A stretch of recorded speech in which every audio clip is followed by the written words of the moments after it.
My grandfather, President Zia Rahman, understood that development was incomplete if women were excluded. He saw women as capable contributors at home, at work, and in public life. And that belief carried into the choices he made as a leader.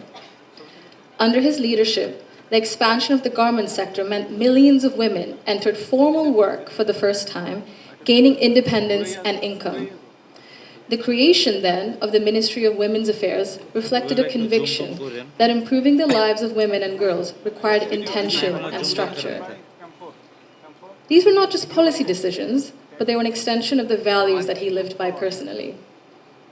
That foundation was carried forward by my grandmother, Beum Khaledia, who understood the transformative power of education that gave women voice, choice, and confidence. Under her leadership, girls' education was treated as a right, not a privilege. Free secondary schooling, alongside programs such as Food for Education, Cash for Education, helped to keep millions of girls in schools and change the course of families across the country. Her Female Secondary School Assistance Project achieved gender parity for the first time in secondary education and became a model replicated beyond Bangladesh. She also understood that education alone was not enough if women were not supported to remain in public and economic life. Supporting women to access credit, build livelihoods, and grow small businesses mattered. So did recognizing the realities of motherhood, of childcare, and that required systems being strengthened around maternity leave and childcare, which she did.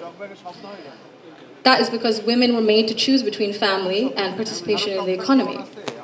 For me, these legacies show the values that I saw both reflected at home and in public.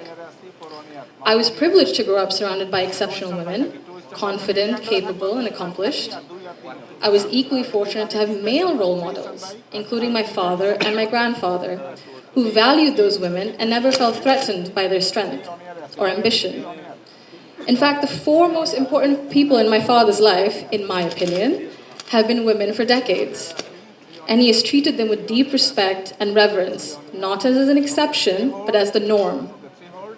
Because of this, I grew up with what I now recognize was a skewed understanding of society. Living between Bangladesh and the UK taught me something important. Policies and access alone do not create equality. You can expand education, pass laws, set national targets. But if social norms and daily expectations and mindsets remain unequal, empowerment remains fragile. This is not about overt discrimination. Inequality often survives through habit and comfort, through what feels normal.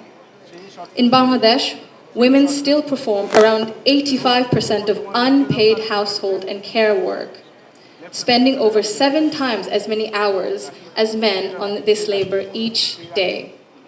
This work is valued at 19% of our GDP and remains largely invisible in economic planning and national decision-making.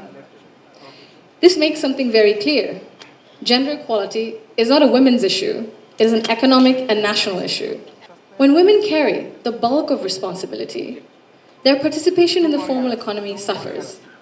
Despite significant gains in girls' education, women's labor force participation in Bangladesh remains below 40% compared to over 80% for men.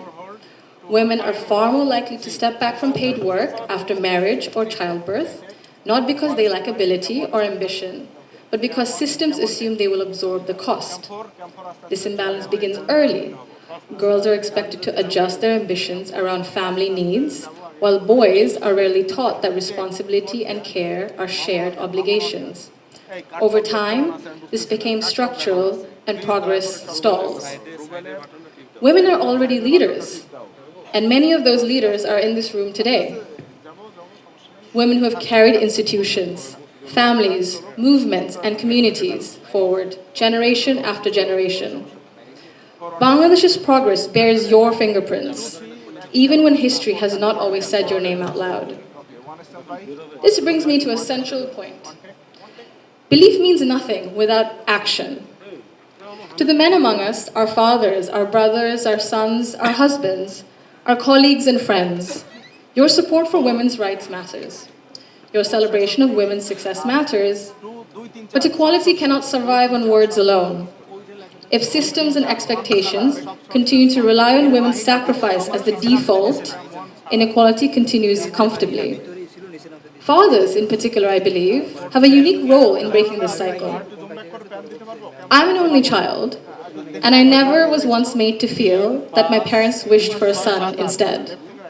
My father once scolded someone for even asking that question.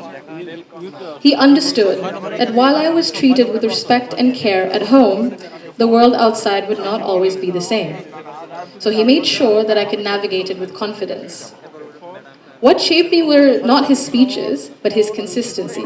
Through his daily choices, he showed me what I should expect from the world. This is how change becomes sustained. When men confront in our lives, in our homes, unconscious bias honestly and model their behavior through respect and action, they create space for women not just to survive, but to thrive. In Bangladesh, the cost of inaction is visible. Girls' dropout rates sharply rise during adolescence. Women in public life, in leadership, face harsher judgment. In Bangladesh alone, there's a statistic that 78% of women have faced harassment online, primarily from Facebook. Education and opportunity collapse if inequality at home and in mindset remains untouched.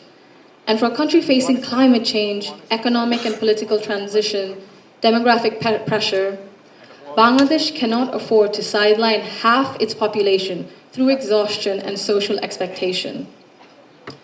When women are welcomed rather than sidelined, they do not only change their own lives, they change the future of their families and the future of the nation. If Bangladesh wants real progress, not symbolic success stories, but sustained national development, then empowerment cannot stop only at classrooms, only in offices or policies. They must reach our homes, our institutions, and our mindsets. And it must be the responsibility of all of us. I thank you all for engaging in an inclusive dialogue today that reflects the true spirit of progress. Thank you.